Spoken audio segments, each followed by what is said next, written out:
I used to tell students, because I always read about this until I actually had a reason a year or two ago to actually do the experiment. If you have a mechanical interlock, and I'm just going to idealize it as a V-shaped rough surface, one of the problems, if this is Teflon,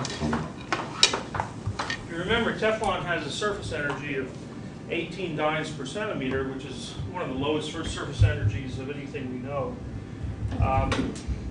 If you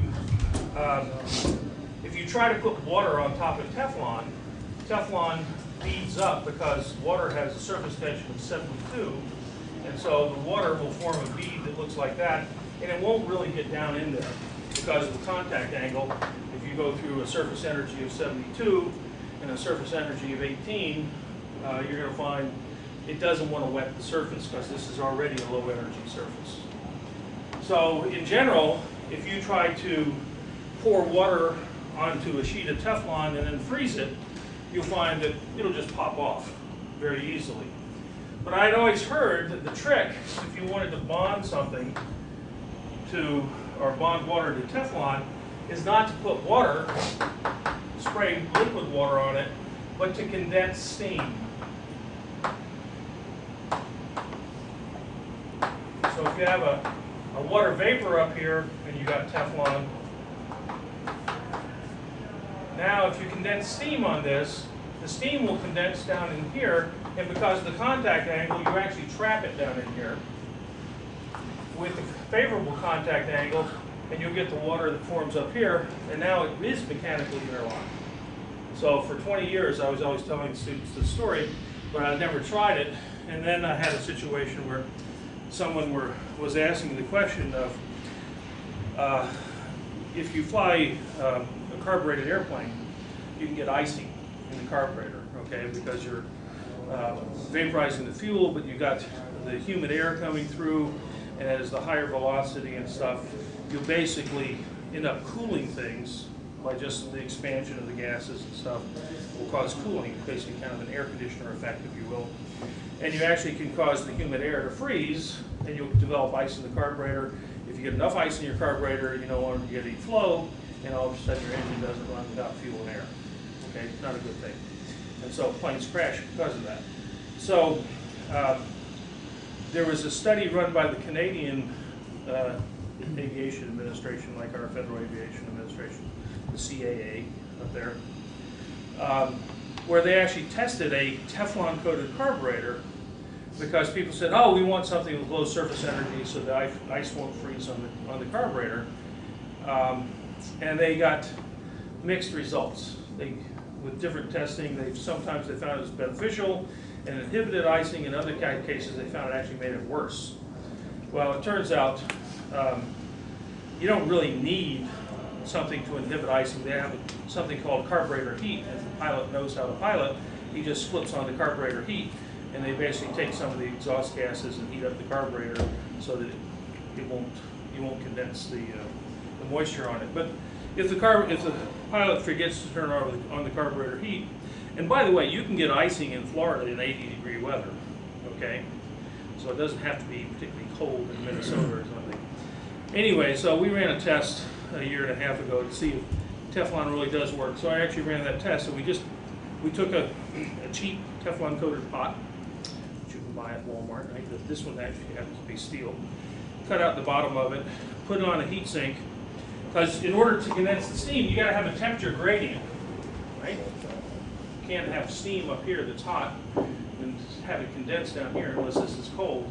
So we have a generator that can, in the lab, that can freeze things down to about -20 or -40 or whatever C. Anybody know what -40 C is in Fahrenheit? It's -40 in Fahrenheit. That's the magic temperature. Fahrenheit, Celsius are equal. Anyway, so what we did is we masked off almost half of this and sprayed just from a little mister squirt bottle some water on it and made some drops of water.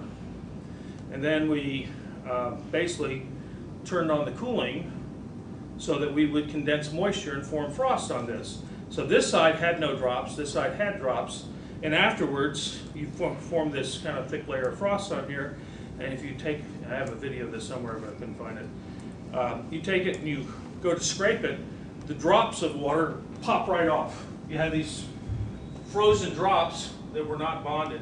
And if you scrape it, you can just scrape all of it off. And in fact, that's what the spots are on there, on this thing. But the frost, you could sit there and scrape that frost all day long. You couldn't get the frost off, but the frost basically is the condensation that mechanically interlocked.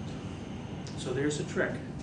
If you have a surface, a low energy surface that you can't bond to, and if you want to bond to it to get mechanical interlocking, if you condense a vapor on there, you can make two solids, or a solid and a liquid, that don't want to flow and wet as a liquid and a solid. You can get the vapor to wet the solid that way. So we did it with Teflon.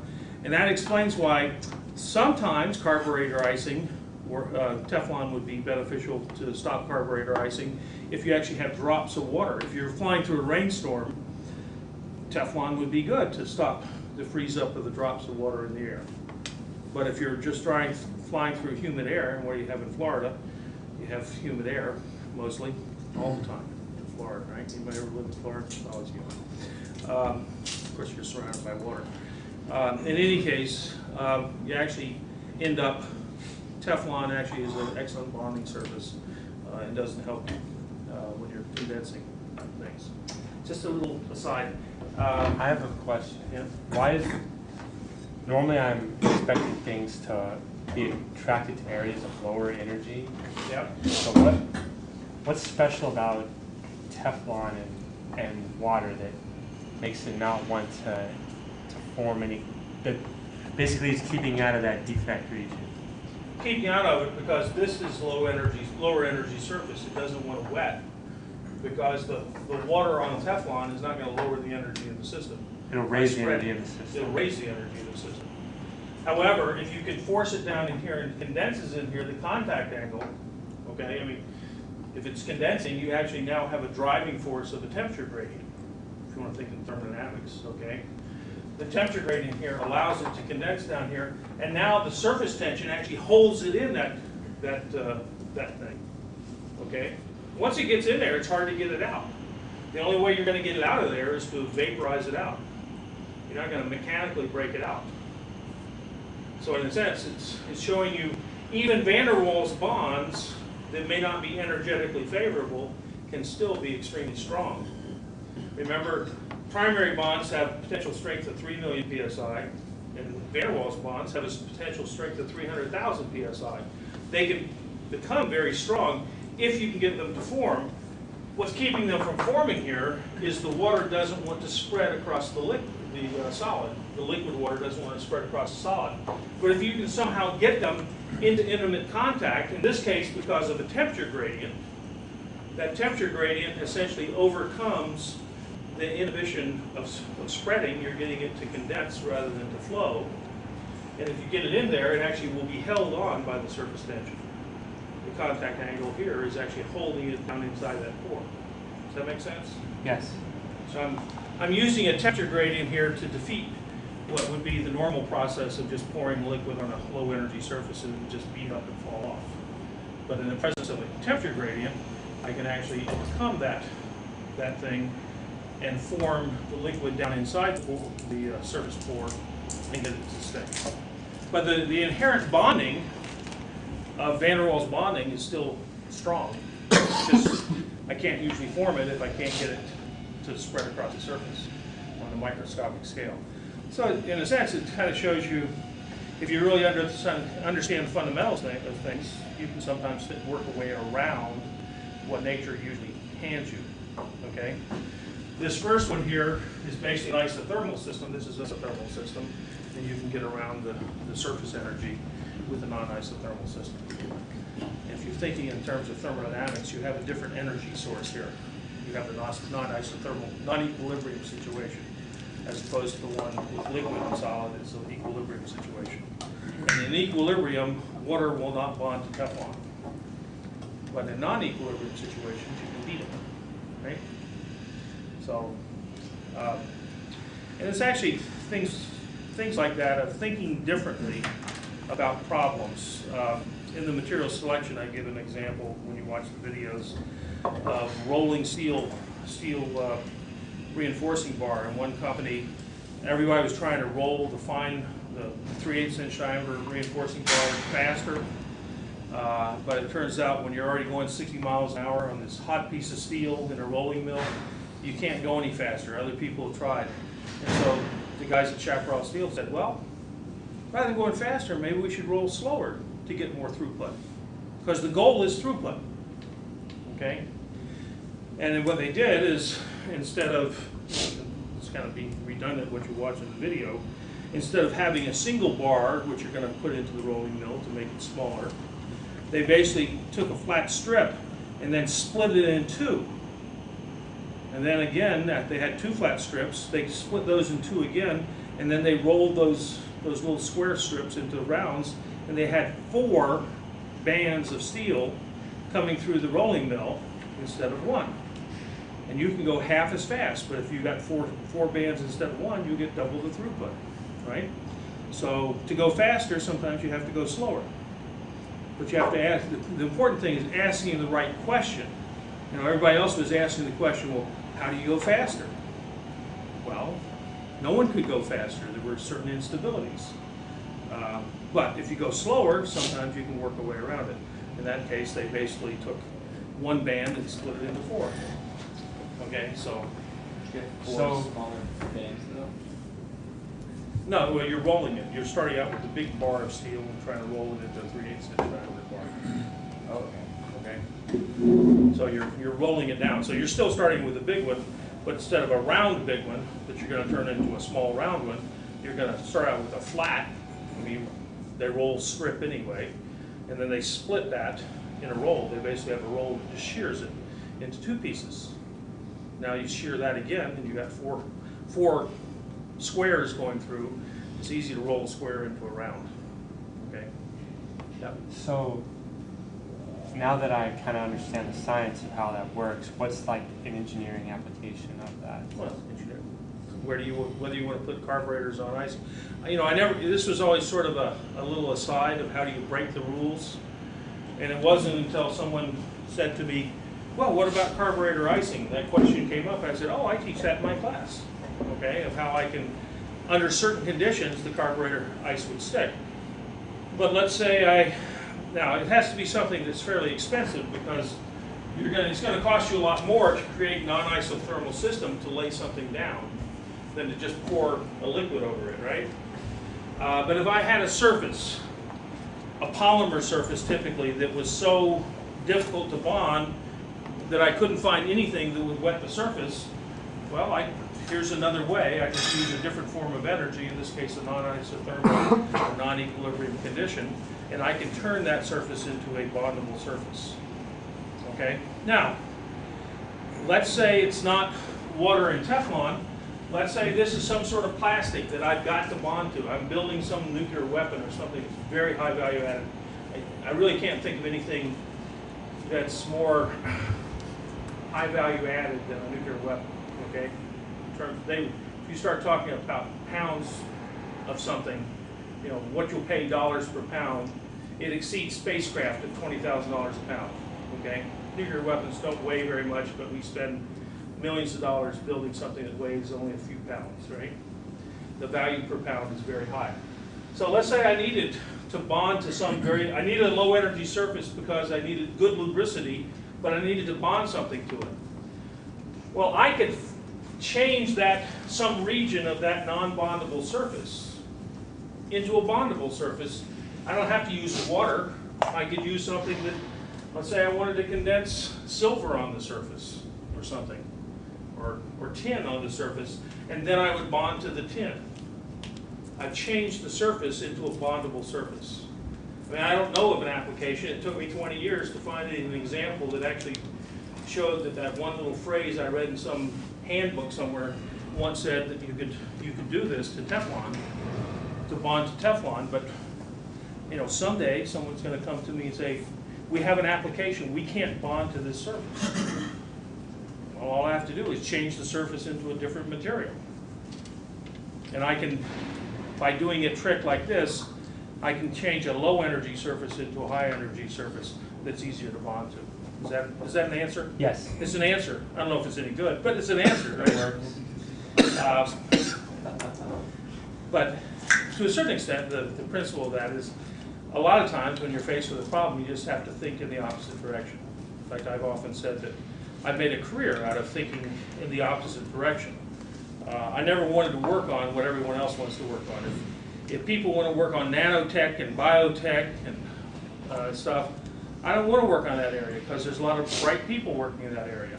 I was told very early on by one of the great material scientists of our day, he said, get into a backward field. It's not hard to be a star. Okay? It's the fields where all the bright people are working that you're going to have a hard time shining brighter than all those people. Get into a backward field. I couldn't think of a more backward field than welding, right? So you can climb to the top of a very small hill, okay? Be the king of the hill, okay?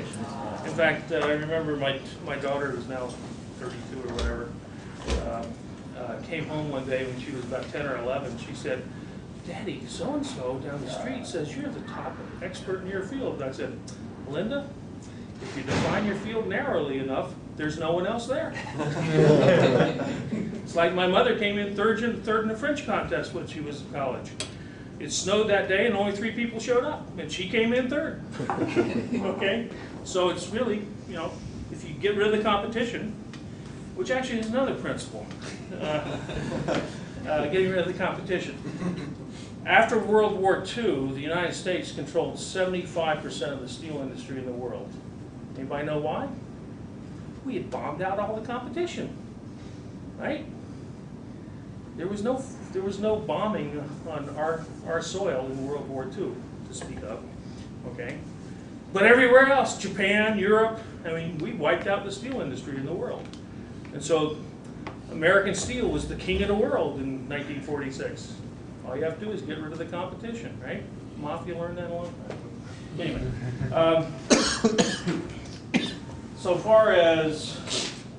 so we talked about roughening up surfaces to improve bonding, and we've been talking about the two things inhibiting bonding are surface contamination and surface roughness. We went through cold welding, we did adhesive bonding, and now I'm going to talk about diffusion bonding.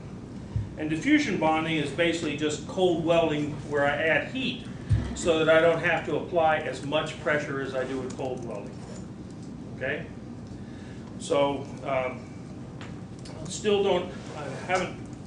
have to still get rid of my 2 fundamental limitations, but the mountain peaks, I get rid of those by applying pressure. I don't necessarily have to do shear to get rid of the contamination. I can just squeeze them together, provided I have a surface contamination that at higher temperatures will diffuse away into the substrate. Okay? So there are certain things that are easy to diffusion bond and some things that are hard to diffusion bond. And the things that are easy are titanium, nickel, iron. The things that are hard are aluminum, magnesium, and some other things. These two form very stable oxides. These two melt around 660 C. Their oxides melt above 2000 C. So I'm not going to melt away their oxides. Here, I actually form oxides, but titanium will completely dissolve away its oxide. It will dissolve its own oxygen into it at about 900 C. So you put titanium in a furnace, it's happy until 900 degrees centigrade. Somewhere around 1,000 degrees centigrade, you put it in a furnace, you'll start a fire. And I mentioned before we've had titanium fires on jet engines where the compressors overheated for some reason. Okay, or you can just have, a compressor that's already warm at 500 degrees C, and you have a foreign object go through there, and it creates a little frictional heating, gets that fire started, right, in one little location, and you're off to the races, and you lose your engine because you can't stop the fire. But if you don't have some situation like that and you want a diffusion bond, titanium is one of the easiest materials to diffusion bond. This is a section that a student gave me, a student who had worked at one of the defense contractors, but when he had worked there, he had collected this sample. You know, it's taken me years to collect all these samples, but a student gave me this. It's a section of a compressor foil. It was a laboratory specimen where they were looking at technologies when they were designing the F-22 Raptor aircraft engine, and they were trying to make a lighter weight compressor blade. Well, the compressor blades on the front of some of those engines are pretty big, but they were just basically taking two halves, matching halves, and folding them over to make hollow insides. If you look carefully at this, if I blow it, well, if you look, I'll pass it around. But what you want to look at is the corners right here are fairly sharp, because this is the parting line right here.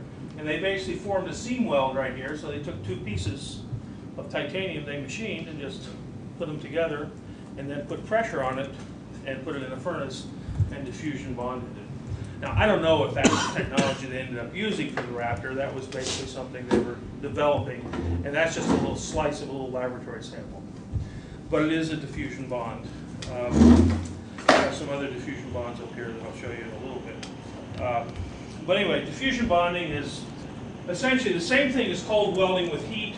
I don't need shear. I have to use certain materials that can dissolve away the contamination, because I don't have some way, I'm not going to shear it away. Hey, I could do a cold weld.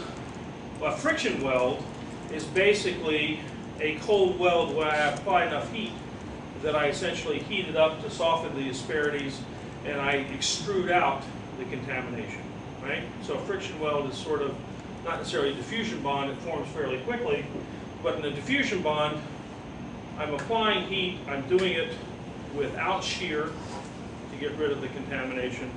I'm diffusing away the contamination. But that means I have to have a metallurgical system that can diffuse away the contamination. But I get rid of the asperities with just pressure and heat. So diffusion bonding, one of the advantages of diffusion bonding, you end up with a near perfect weld. It's a solid state bonding process. If you do it properly, you don't get big grains. Done properly, you can look at that thing in the microscope at whatever magnification you want, and you cannot find the joint afterwards. It can produce joints that are absolutely perfect in terms of they have the exact same properties as the base material. Now, you could lose some of the properties of the base material if you started out with a cold work metal and you heat it up to the diffusion bonding temperature, which typically has to be at least 7/10 of the absolute melting temperature in order to get things to flow, okay, at lower pressures. If you're below that, you'd call it cold welding. If you're above 7/10 of the absolute melting point, you're getting creep of the material and it flows, and you may end up in that process losing some beneficial microstructure that you might have put into that material at lower temperatures. So you've given up something. Another problem with diffusion bonding is the pressures are typically in the 5,000 psi range. So that's quite a bit of force. However, they built some pretty big diffusion bonding systems. The Japanese, we talked about explosive bonding and making aluminum, iron clad transition joints. So there's reasons that people want to make clad materials, and explosive bonding is one way, as long as you got the explosives technology in a canyon in Colorado in which nobody cares if you're setting off explosions from time to time to make the bonds. But for example, one of the problems in your homework is Mitsubishi Heavy Industries built a diffusion bonding furnace once, about the size of this room, to clad plates where they would heat things up, and I can't remember what the size is, but it was like 10 meters by 20 meters or something. So it's bigger than this room probably, but whatever it is. And then they had a huge press, and I don't remember what the number was. It's in the homework problem, but they have to get to pressures that are on the order of 5,000 psi. So you got to have If you're going to do a big plate, you've got to have a big press.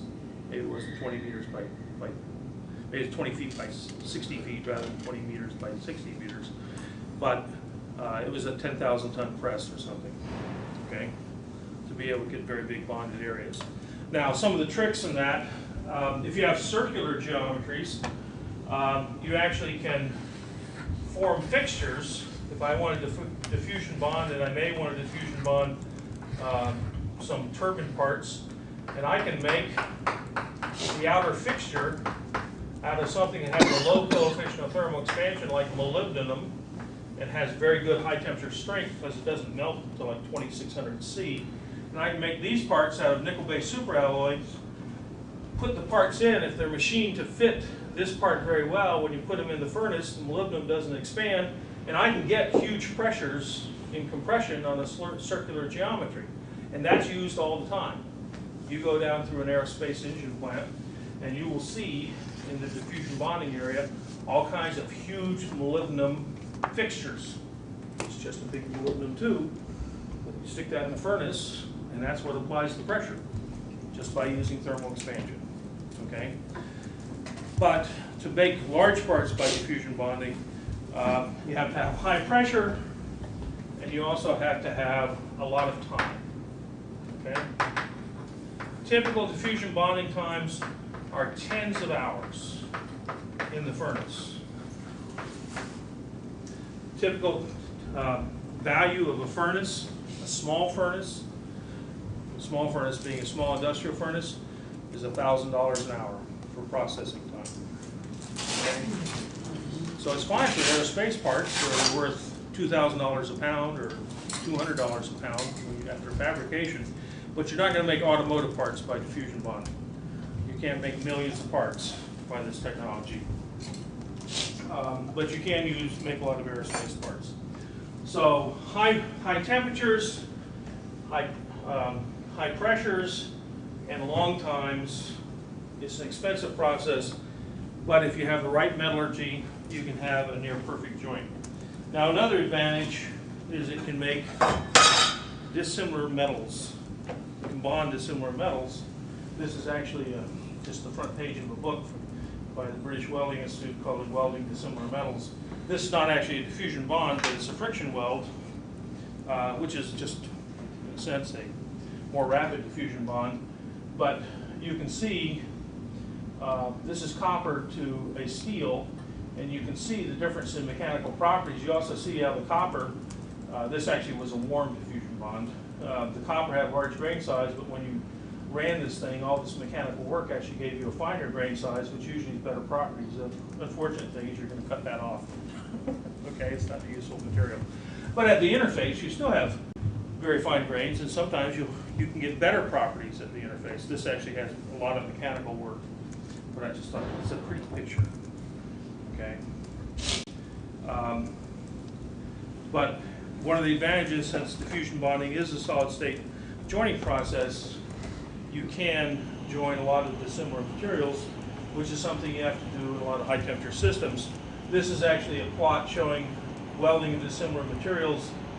Papers abstracted over a number of years in the mid-80s. People used electroslag. Well, that's the Soviets. There's one paper, big deal. Explosive welding, which we've talked about. Submerged arc welding, where you're just laying an arc over and over, just laying the surface, like putting stainless steel and carbon steel vessels for a chemical plant or something. Electron beam, kind of aerospace, laser, metal inert gas, another arc process, cold deformation. We talked about cold welding. Manual metal arc, which is just a guy sitting there laying an arc down by hand. Pretty slow process. TIG, arc process. Diffusion bonding here, like Mitsubishi Heavy Industries, and friction welding are the processes that people usually use for joining dissimilar materials. Now, a number of them are arc processes, but arc processes involving melting have a problem. You have to have compatibility. Certain things, a lot of things, like trying to bond iron to aluminum. Why do we use explosive bonding? Iron to aluminum? Well, you can't use diffusion bonding because of the aluminum oxide.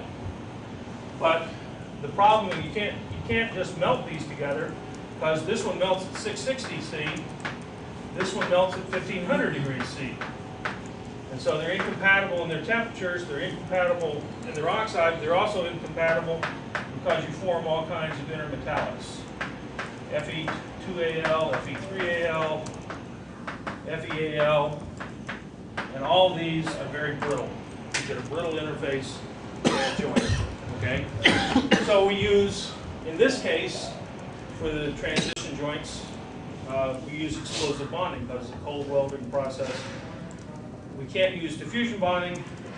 One of the reasons, aside from the incompatible temperatures, is also the intermetallics. So you have to be careful about intermetallics. The example I often give is, there's a paper in the literature, where people wanted to bond titanium to vanadium. They have compatible temperatures, but they form intermetallics that are brittle. So what they do is they make a sandwich structure, welding with similar materials, tantalum, vanadium, and an inner layer of niobium. Tantalum and niobium are completely homogeneous, and niobium and vanadium don't form intermetallics. So basically you change the surface into a bondable surface. Not all that different than what I talked about the Teflon before. One of the tricks in doing solid state welding or diffusion bonding or whatever is if you have, or dissimilar metal bonding, if you have incompatible surfaces, just change one. Find something that bonds to both and use it as a sandwich material in between. Doubles or triples your cost of fabrication, but usually when you're fooling around with diffusion bonding, you can afford it, okay? For example, what is it, processing of, was it sulfuric acid? Well, actually, I guess I'm pretty sure it's sulfuric acid. In terms of inorganic acids, H2SO4 is the highest volume chemical produced in the world. It's the feedstock for all kinds of other things. And acetic acid, which is what?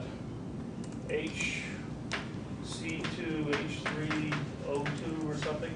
I can't remember if that's acetic acid or not. This is the highest volume inorganic acid. This is the highest volume organic acid.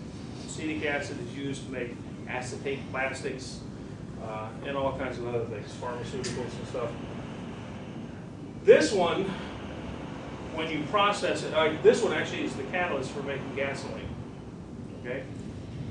When you process it at high temperatures, it will corrode about everything except graphite and tantalum.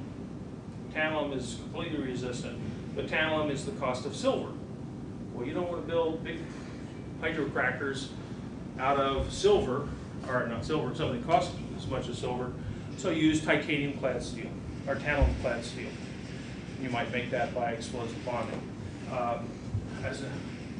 In the case of acetic acid, there are some nickel-based alloys that people used 30 years ago that will last for 10 or 20 years, but the thing that lasts forever is zirconium.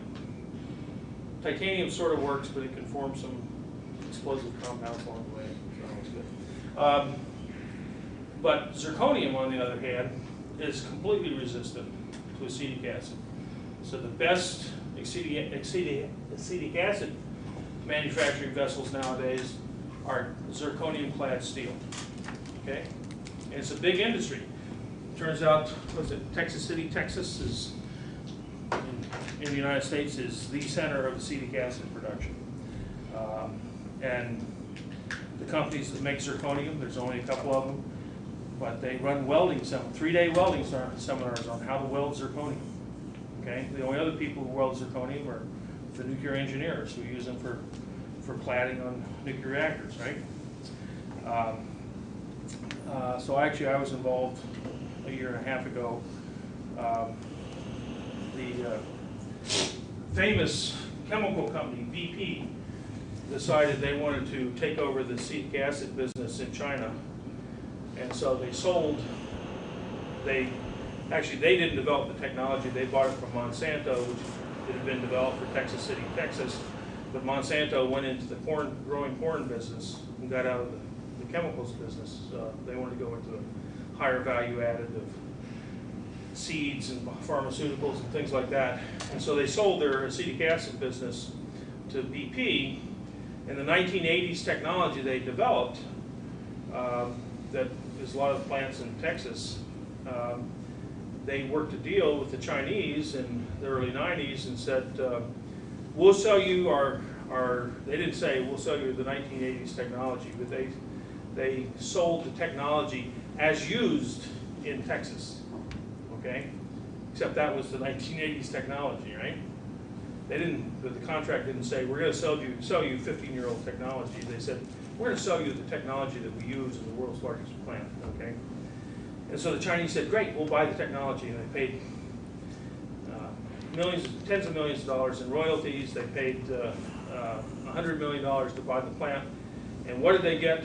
They got a nickel-based alloy plant. 1980s technology. They didn't get the zirconium-based technology that all the newer plants that BP had built were using, okay? So they sort of did a dirty one on the Chinese. But even worse, they had been developing a different catalyst. The catalyst for the Texas process that Monsanto developed was rhodium. And rhodium is more expensive than platinum. It's a platinum group metal. But BP was coming up with a better technology. They had it in their laboratories. They just didn't bother to tell the Chinese. It was based on iridium, which is just as expensive as rhodium. It's another platinum-based metal. And so they signed the agreement in the early 90s with the Chinese to sell them this 1980s technology, although the Chinese thought they were buying the latest and greatest technology, but they sort of said, the contract says, we will sell you what we're using in Texas. It's just it's 15-year-old technology. And then a year later, they announced they're building this iridium plant, which is better efficiency and blah, blah, blah. And the Chinese said, oh, we want, for our tens of millions of dollar license, we want your iridium technology. British said, nope. We want, only if you partner with us. Now, this is partly the Chinese' own problem, because the Chinese government doesn't want to let other countries in to share in the Chinese market.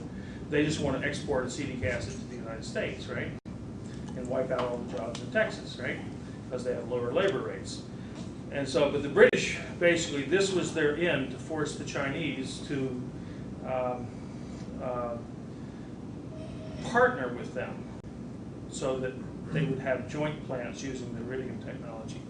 And the Chinese said, no, around 2000, okay? You won't sell us your iridium technology. We're willing to pay for it. We got lots of money. We've been cheating everybody else by keeping our exchange rates low. We got trillions of dollars. We can afford to pay for it. You won't sell it. So we're going to, thumb our noses at you. We're going to go off and develop our own technology. And they did. They went off and developed a new rhodium-based technology that's more efficient than the BP process and avoids their patents. And they also went off at the same time and developed their own zirconium-clad vessel technology. There are probably only half a dozen places in the world that could build a zirconium-clad vessel. And so here you take China, which their fabrication technology is kind of 30, 40, 50 years old, and they decided they wanted to build zirconium-clad vessels, and they put a bunch of people on it, and within a few years, they're building their own zirconium-clad vessels. And they don't have to worry about things like the ASME boiler and pressure vessel code, because it doesn't apply in China. Everywhere else in the world it applies, but not in China, so they built their own. And so the British said, oh, that's not fair, okay? So they tried to sue them. But they had a mediation clause, and it went to mediation, and eventually they settled it all. But nonetheless, I got to go to China and see the zirconium-clad technology. Very impressive, okay? But it's just like, if you put your mind to it, even if you're a backward country, The Soviets could build a titanium submarine, of course, because before we could. Why? Because they put all the resources behind it. The Chinese can build a zirconium-clad acetic acid vessel because they put a bunch of resources behind it. Okay, the Iranians can build uranium and plutonium structures because they put a bunch of resources behind it. Even the North Koreans, of course, they get a little help from a few other people. But anyway, if you're willing to invest, you can do all kinds of things, even if you're backward.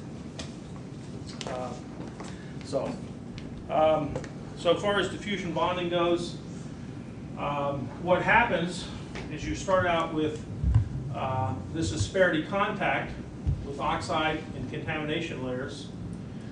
You've got this in your handouts, and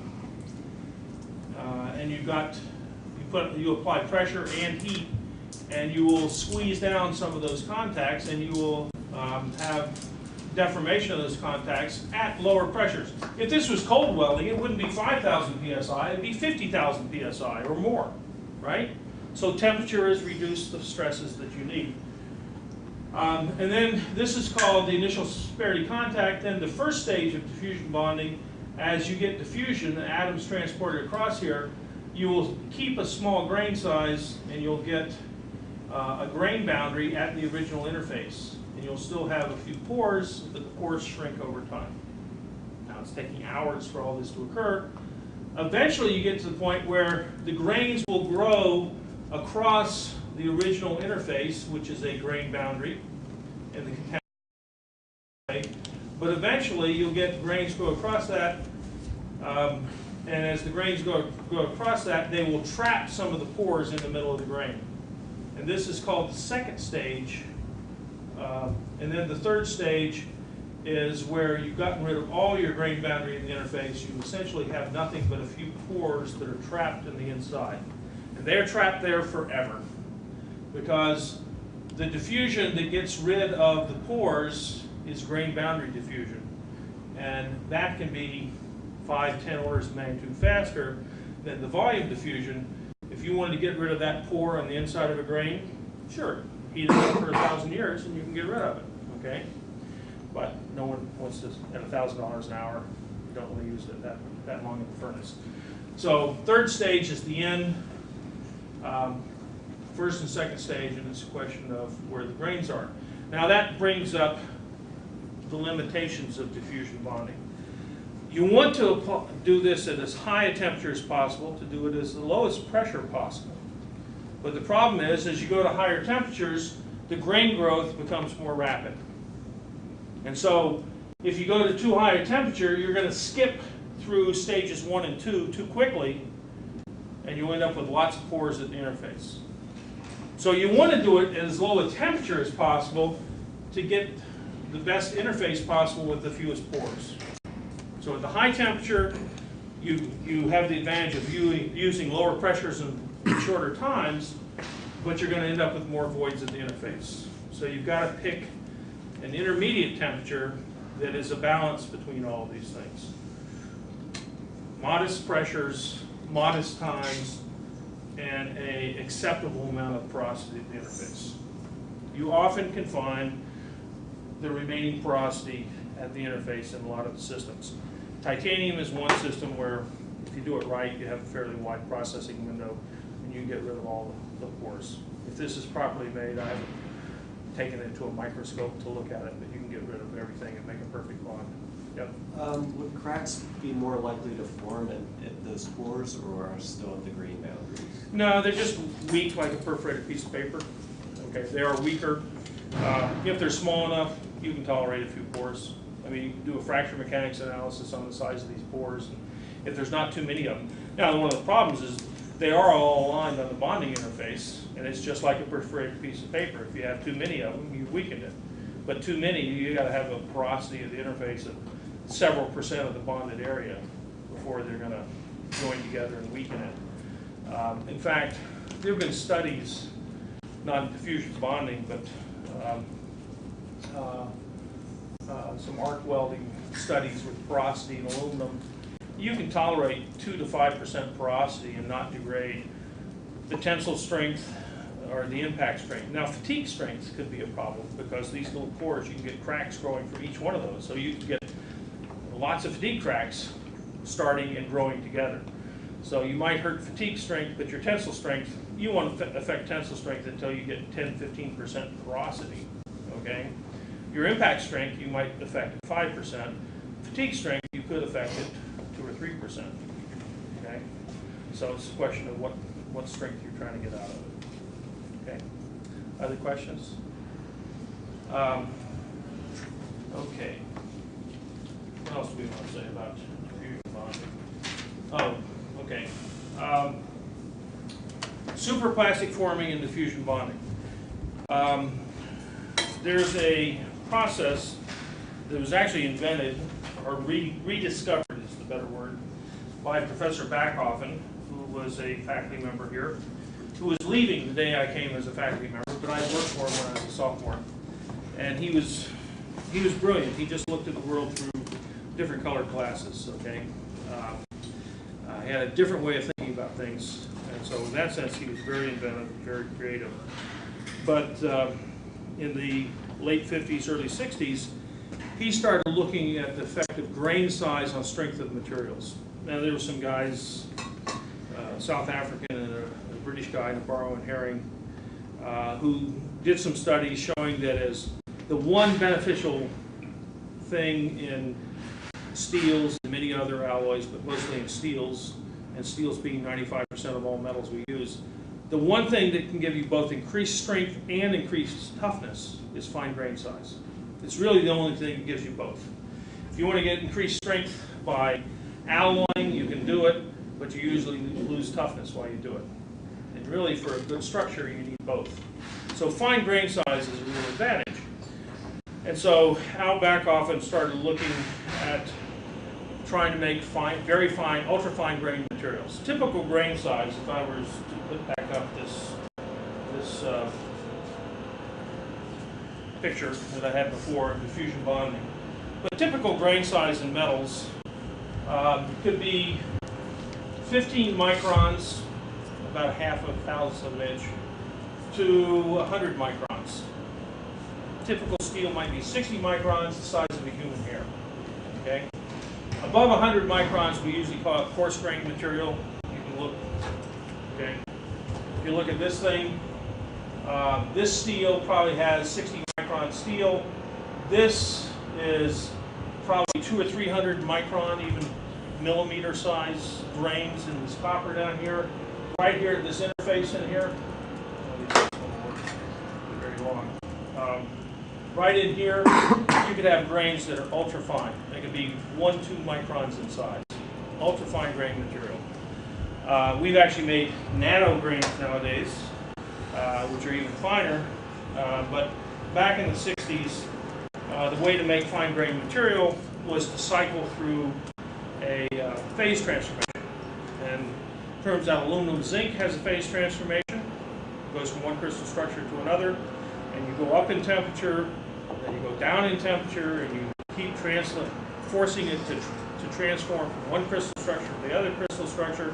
If you cycle up and down around the transformation temperature, every time you nucleate the new crystal structure, you get finer grains, and if you can do this fast enough, you get very, very fine grains. So Backhoffen started it in aluminum zinc. He also did it in titanium. Titanium can be made superplastic by getting fine grains by just cycling around the BCC, second post-packed crystal structure temperatures. That's one way to do it. And you can get these 1, 2, 3 micron grains. Well, it turns out Backhoffen went and he found that as you got to very fine grains, and it was actually already known from 10 or 15 years before, that for creep, you like creep resistance. Creep is basically the effect of the metal to flow at high temperatures under fairly low stresses. I mean, the perfect example of creep is silly putty. I take silly putty and I roll it up in a ball and I leave it on the table and I come back the next day, it's a pancake. It crept, okay? Stu Brown used to be a faculty member here. When he was teaching his creep lectures, he used to bring in a piece of lead tin solder at the beginning of class, and he put a weight on it, just hang a weight from a piece of lead tin solder wire, And he'd measure the length of it at the beginning of class, and an hour later it had stretched a half an inch, creeping at a relatively high temperature. Well, silly putty, room temperature, is very high temperature compared to absolute zero. And lead tin, you're at 75% of the absolute melting temperature at room temperature, maybe 50, 60%. In any case, so Backhoffen started making finer grained materials. We knew that coarse grained materials, creep actually occurs in one form along the sliding of the grain boundaries. If you don't have very many grain boundaries in coarse grained material, good creep resistance. That's why we started making first for turbine blades, we made polycrystalline material in the 50s.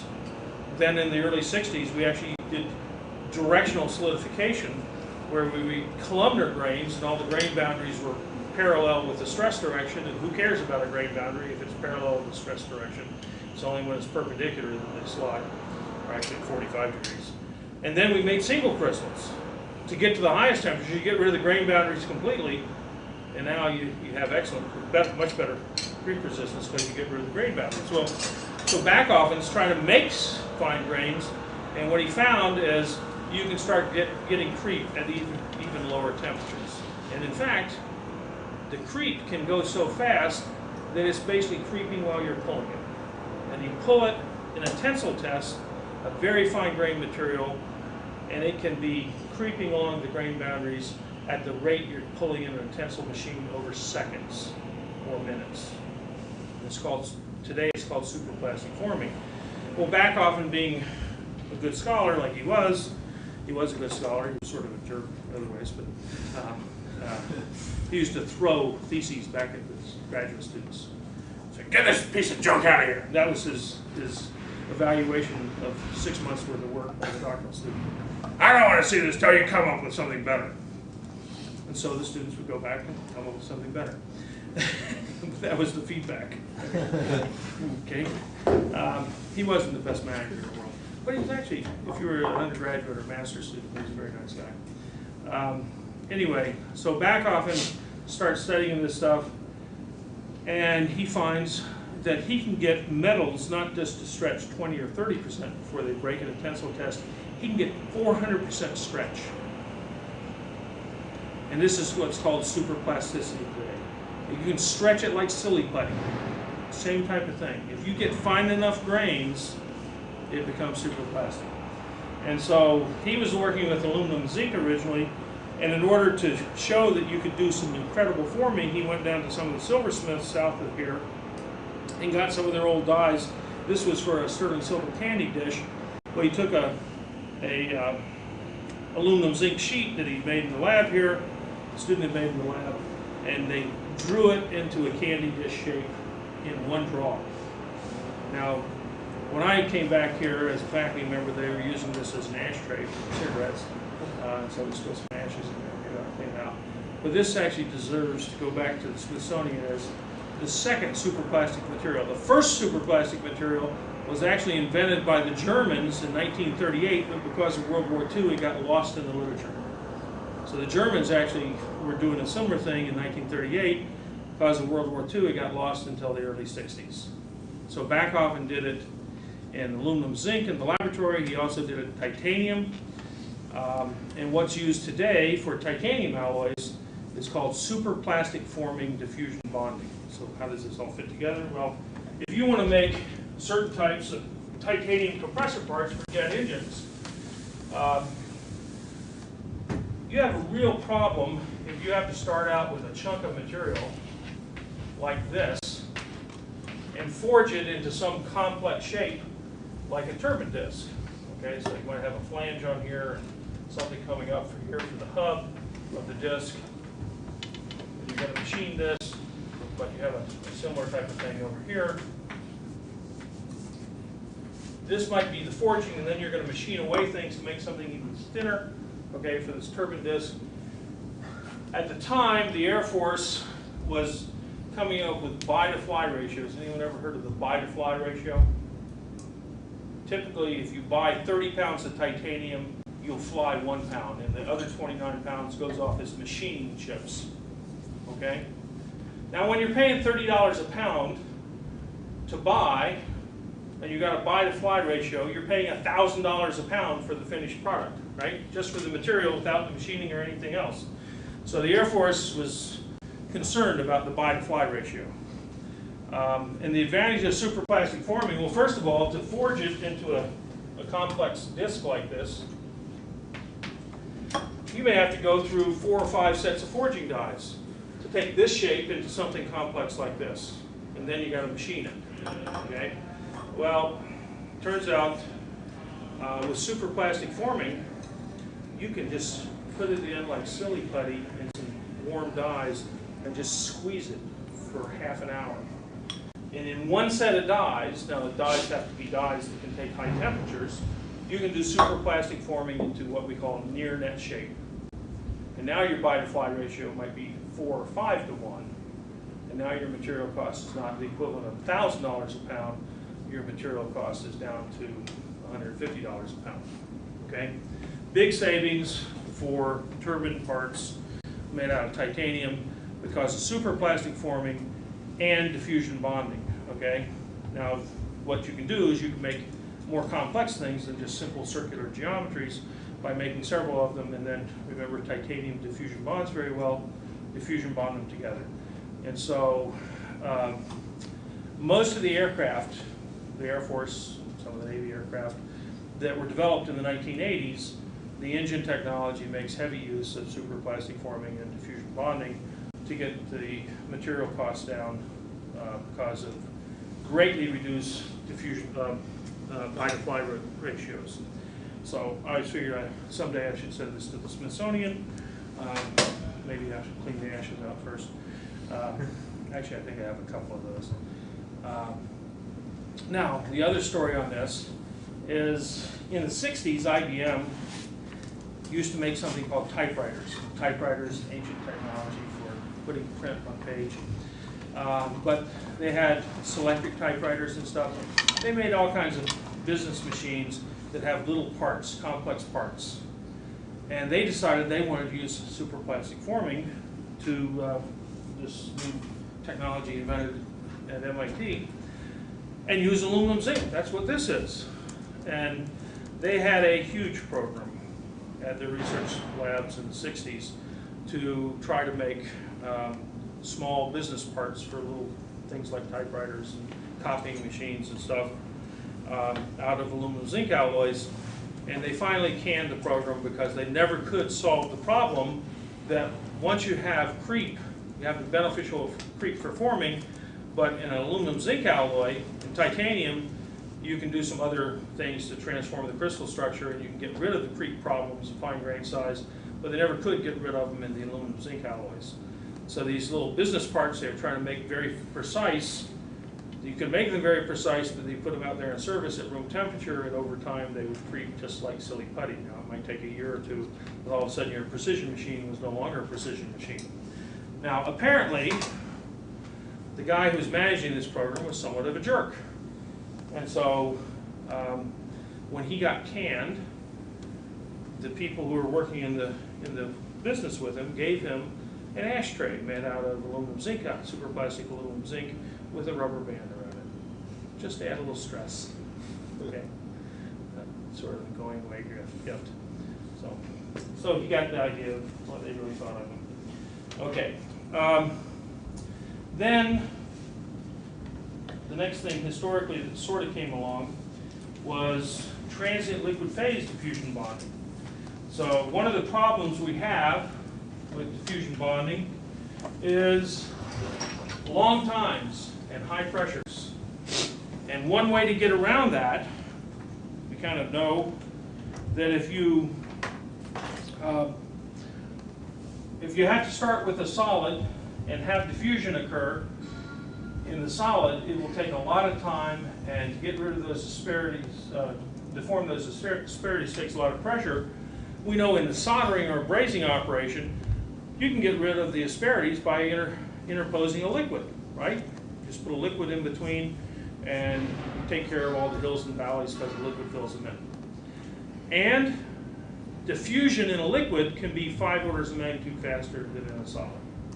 So I can get rid of part of the high pressure of diffusion bonding and the long time of diffusion bonding by going to what's called transient liquid phase diffusion bonding. You've got a copy of this paper.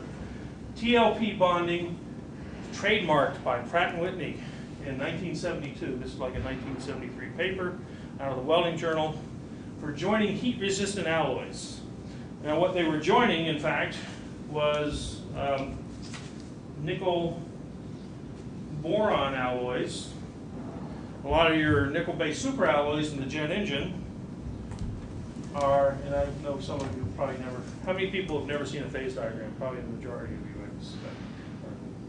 Everyone seen one before? Wow. I'm impressed. Everyone seen it? Where are they getting all this materials background? From transfer. All right. Yeah. What? I say heat transfer fluid plastic. Yeah. Oh, you got one right now? No, Okay. no. Oh, back in, okay. Okay, yeah, the Navy does run actually a fair number of material sources, particularly from the nukes business.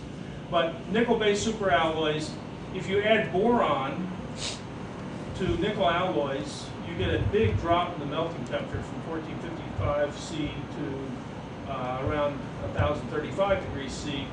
And this is not an unusual brazing temperature for brazing or even repairing jet engine turbine blades. Okay. Now you might want to operate, actually the jet engine, the nickel-based superalloys aren't pure nickel, but they might even operate around 1000 C. But people found, Pratt & Whitney patented in 1972 and trademarked the TLP name for some nickel-boron diffusion diffusion bonding alloys, and called it transient liquid phase diffusion bonding. And I'll tell you more of that story. But basically, you start out with your solid nickel-based alloys. You put a low melting point alloy, braze alloy, basically in between. You melt it, so now you got rid of your asperity problem, and you're going to now diffuse away the low melting alloy. The boron's going to diffuse into nickel and solidify what we call isothermally. So you're not going to solidify by dropping the temperature, you're going to solidify by going across the phase diagram. I think. Yeah, here it is. Here's the kind of little thing in the paper, and you'll find this same thing in lots of books now. When it comes out of this paper from 1973, where you've got the two materials with your low melting braze alloy in here that has to have a fast diffusing species. Boron's great because it's an interstitial diffuser and it diffuses away more quickly than some other things. So the concentration of the boron in here is relatively high. The phase diagram looks like this when you start out. When you first melt it, actually that braze alloy may erode away and widen the joint. And you can't hold it there for a long enough period of time, and you actually end up diffusing the boron away into the base material. And what's happening is you're not solidifying by going down the phase diagram, you're going across the phase diagram in composition. You're changing the composition to solidify rather than the temperature. It's called transient liquid phase or isothermal solidification. Okay? You're solidifying at the same temperature. If you hold it there long enough, you'll get to the point where you now have a full diffusion bond, and you eventually don't even see any concentration difference across the interface. So the Pratt & Whitney patented it, held it proprietary supposedly for a number of years. In the mid-90s, they filed suit against a company that was using the technology. And I was asked to defend the company that was using it. And we found a 1956 paper by Rohr Industries, R-O-H-R, that had all the elements of the patent. They were doing it on titanium jet engine parts in 1956. Okay? So they walked away. Pratt & Whitney dropped that part of this big lawsuit, and so I was out of work. But anyway, now the interesting thing is, I always say that Pratt & Whitney got the patent because the Etruscans who were using this in 600 BC didn't file an infringement. Okay, the Etruscans actually had some of the prior art. They have daggers in museums that, if you look at them, they're little gold beads on a copper dagger or a copper alloy dagger, and they use some tin as a solder. They put it in the furnace. The tin diffuses away, and you end up with a gold diffusion bond to copper. And people even believe that King Tut's dagger in 2500 BC actually probably used the same technology. But no one wants to cut it up and do the metallurgical work to prove it. I don't know, no interest in science. That's people in the museum. It also occurs, and has occurred for many years. This is a book on principles of soldering and brazing, and they basically have stolen the kind of diagram. In this case, it's diffusion solder joint between two engineering copper alloys using a tin interlayer. Okay? So using tin and diffusing into copper. And they're talking about it as brazing, but you've got this interlayer melts, isothermally solidified, joints homogenized, and I thought, oh, yeah, here it is. So this is actually bonding two pieces of copper, metallographic pieces, where you use silver 3 tin as the braze alloy, and the silver and the tin diffuse into copper, and when you're all done, you end up with a joint that you can hardly see. Now, it turns out it also has been used for years in this system called lead tin solder with copper, which is basically soldering for electrical circuits. But I've run over a little bit, so why don't we take a 5 or 6 minute break? Anyway, let's see, I was going to talk about, diffusion bonding a little bit more. I've got some samples here. I had a student do work on diffusion bonding 20 years ago, so some of these bags are getting kind of old. This is copper to copper with a diffusion bonded joint. We were trying to make the thickest joint we possibly could, so we took copper powders and we filled it up with silver powders, and then we compressed it, okay, as we were bonding. We formed the transient liquid phase of silver-copper eutectic with copper powders, and we basically, you look at a machine surface here, it's a 100% joint, okay, in silver-copper diffusion bond. We're trying to show that you could get 100% density. I'm essentially doing powder metallurgy densification with just a little bit of pressure. The advantage of transient liquid phase is you get pressures down to about 500 psi. Okay, it doesn't take a lot of pressure. It does take some pressure to squeeze things together. And in fact, they repair turbine blades with nickel boron brazing paste. You get a nick down in some of these areas. You can grind it out afterwards and repair the, these things are worth $4,000 a piece. Repair the area, you put a little brazing paste in there, and you essentially do a transient liquid phase diffusion bond, okay, on something like that. This is a nickel base alloy that we were trying to do the same thing. This is Inconel 625, sort of a nuclear reactor containment type vessel for a steam generator or something. This is titanium. This is titanium 6 aluminum 4 vanadium powder.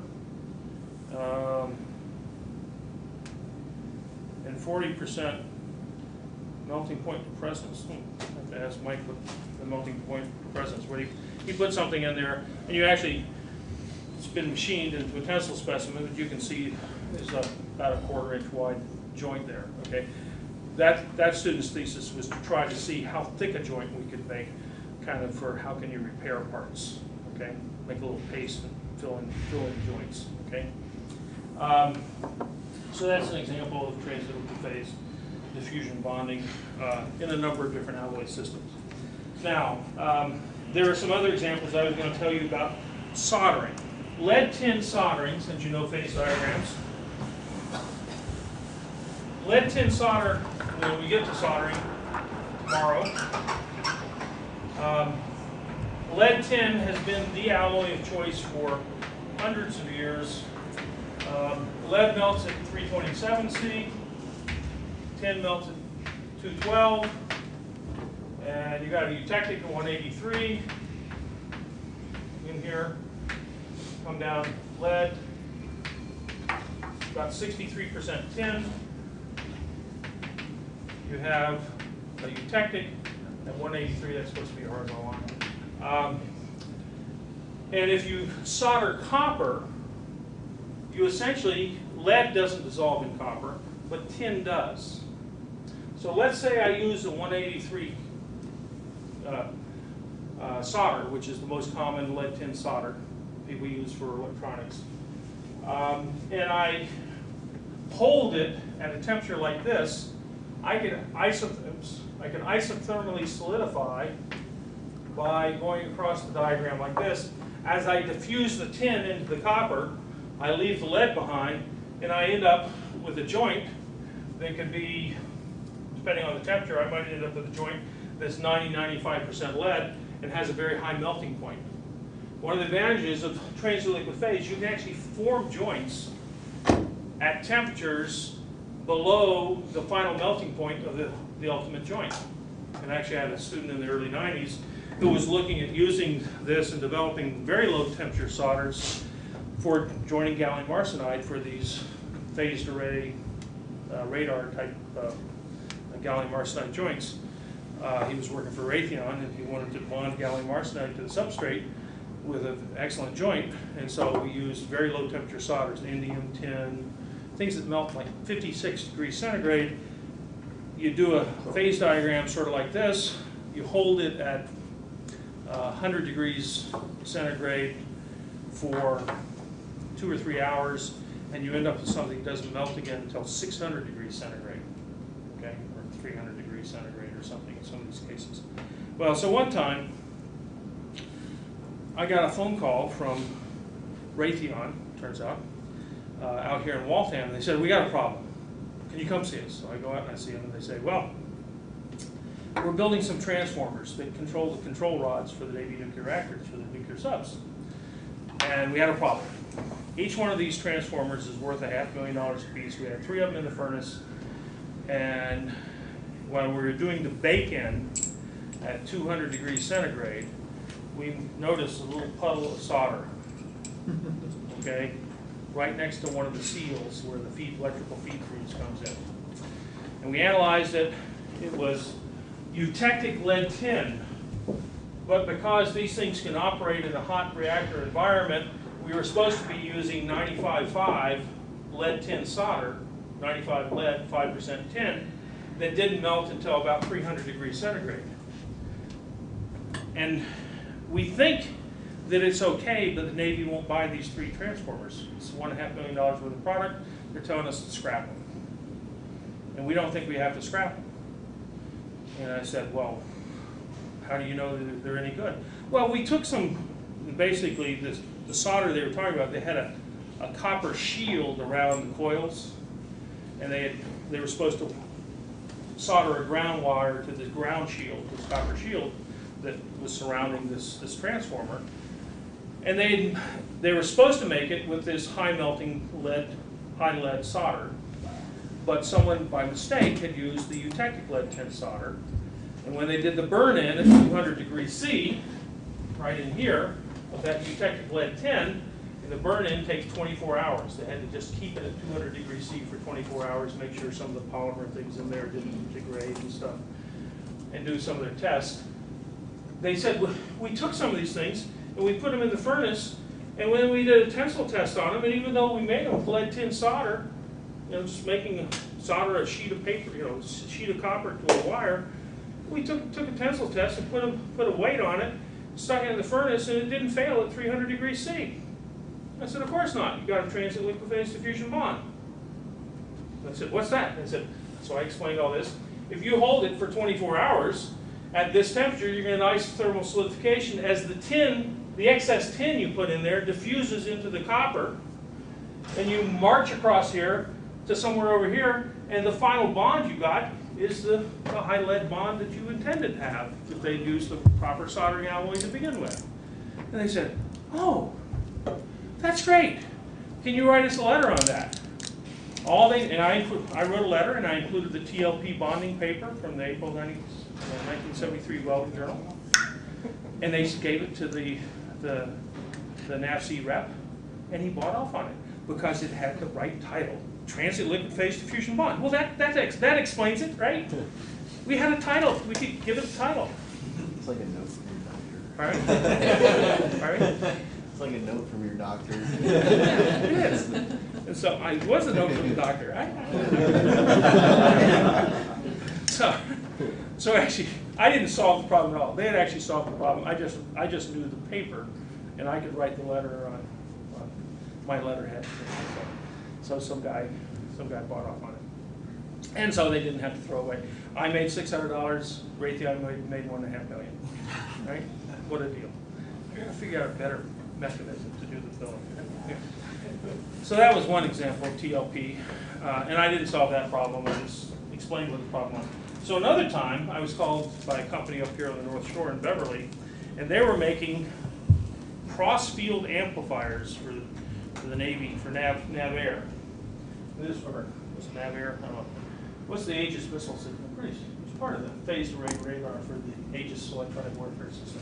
Aegis, that's not, Phalanx is a thing where you shoot a million bullets at once, right? Yeah. Aegis is, oh, I remember Aegis. Aegis, they're explaining, so the planes would fly very low, very high speed, and you had to have very good radar to make sure you didn't run into something that was a little higher off the ground, okay? That's sort of what they explained to me, okay? Huh? But I don't know if this is anything. But at the time, I think they told me it's Aegis. But anyway, they certain things they couldn't tell me. But a cross-field amplifier is a microwave amplifier. And basically, it's just a circular disc of copper. And you're going to shoot an electron beam through here. And you're going to modulate that electron beam with an electric field applied to this copper. Now, the copper is actually cut into a bunch of little finger slots, cut radially into this disc of copper. And they make it all as a single disc, and then they machine these slots, okay? And they come in here, and the electron beam shoots through here, but the electric field here will modify the electron beam, and it will magnify the power of the electron beam.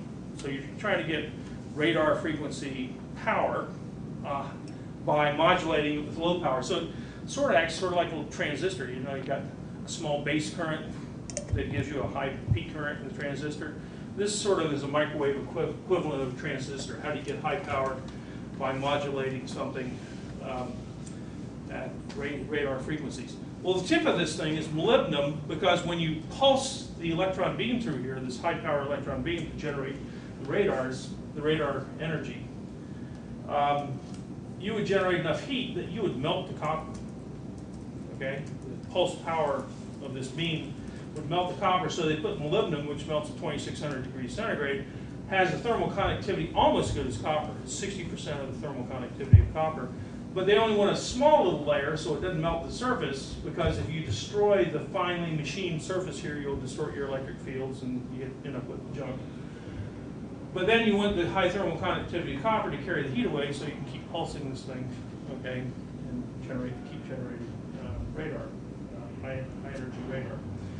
So they had a process where they were using a gold alloy that was gold nickel. Actually, maybe I may have a phase diagram of the gold nickel alloy that I can put up. Find it quickly.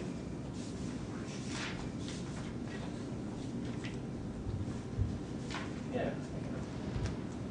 So the gold nickel brazing alloy they were using looks like this.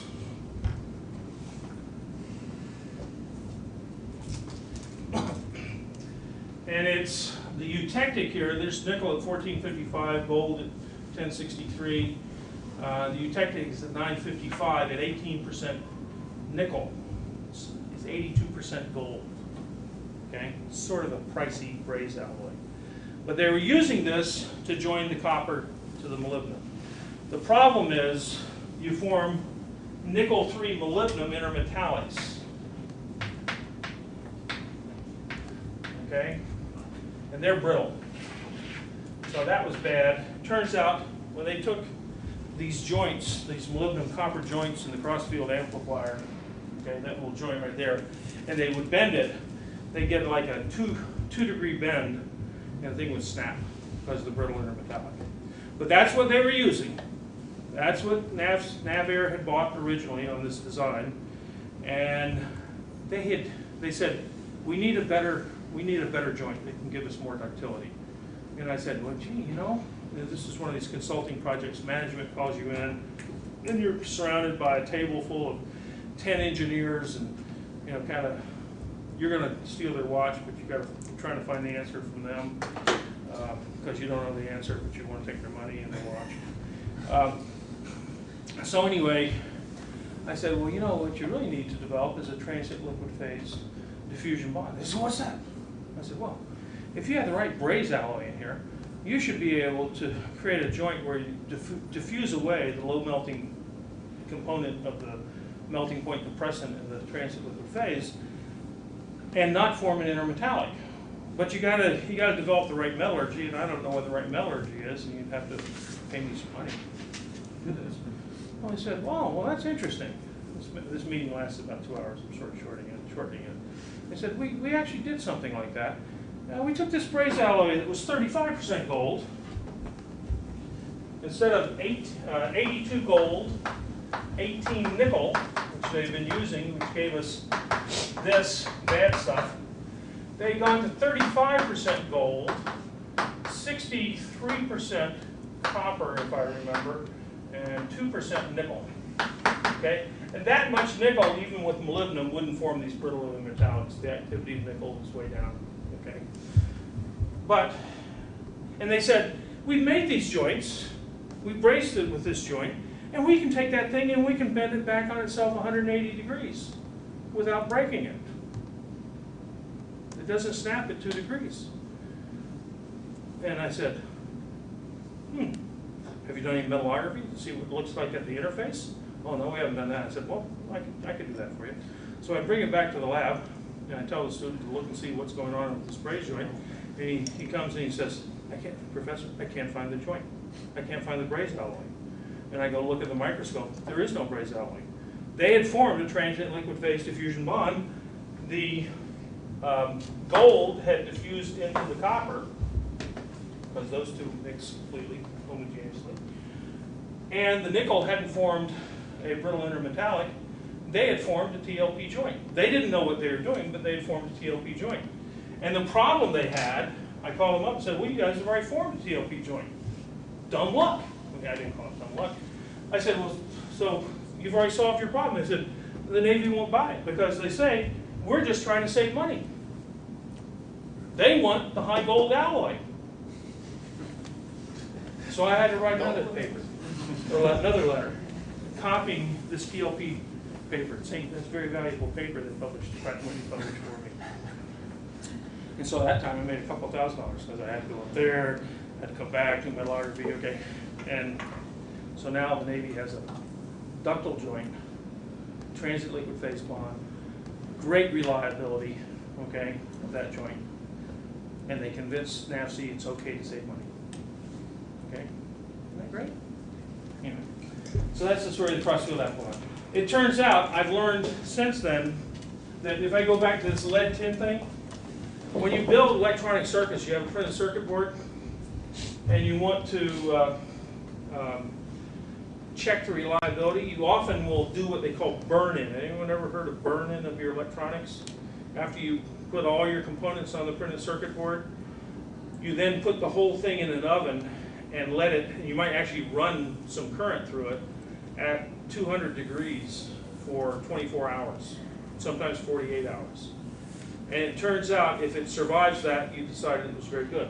Turns out in most cases, they're just doing lead tin solder, eutectic solder to copper, and when they do the burn-in, they change that solder joint into a transient liquid phase solder joint, which has a much higher melting temperature and much higher reliability. And virtually no one in the industry knows what they're doing. Okay? They do it, and they know they do the burn-in, really thinking they're testing the components, the capacitors and transistors and stuff, and making sure everything can take a high temperature for 24 hours, and if it survives that, they figure everything's okay. But they actually are doing a very beneficial thing to the solder joints by making them into high temperature creep-resistant joints, much less likely to fail. But you can form them at low temperatures. 183 is the diffusion temperature or the melting temperature for the solder. But you end up with a high temperature solder joint. When they do fail the test, do they fail the test because there are joints or welds that are coming off, or because there are actually devices that are? It's mostly devices that fail. Okay, so far as that goes. I mean, but it's usually a joint inside that little device. Right? Things fail at joints. They don't fail in bulk material. Okay, in the last couple of minutes, so I don't have to bring it around next time, I'm going to show you. So we're going to start soldering next time. I'm going to show you some printed circuit boards. So here's one pass around this way, here's one pass around this way.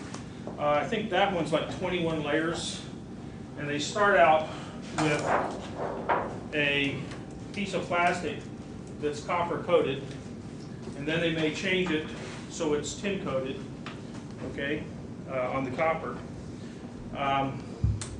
So it's just a piece of plastic that's laminated with or coated with copper on both sides, and then coated with tin, so that's why it shows the silvery color.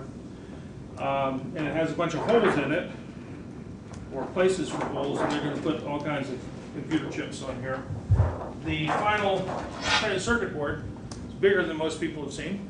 It's one of these. It costs about $1,000 for the printed circuit board before you put anything on it. These typically are used in applications like telephone switches.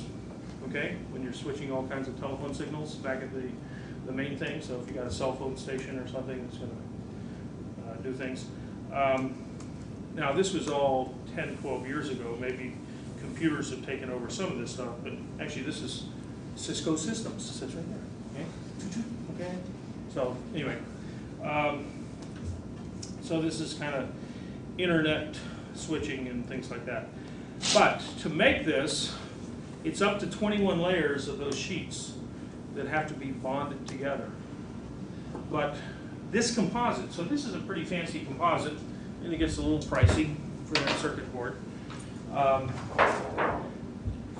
Has to have a much higher reliability than most structural composites, because every electrical circuit there has to be complete and conductive where you want it to be conductive, and not conductive where you don't want it to be conductive.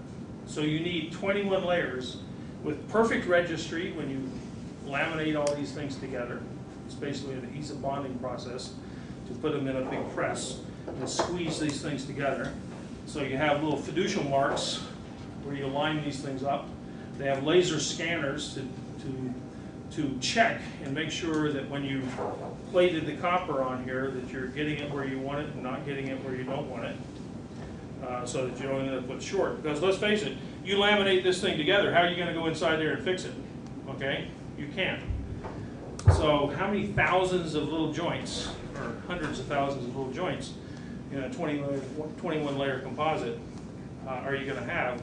And every single one of them has to be perfect. Okay? Not perfect, but good enough. But good enough is fairly high reliability. So, and that goes up in New Hampshire. I had a student do a thesis up there on inspection techniques, okay, how to inspect this for reliability. Because the whole thing there, yeah, you know how to make a little sheet of stuff, you know how to laminate it, that's not high technology. But how do you inspect it that before you laminate the whole thing together, you don't destroy your whole thing by having one fault.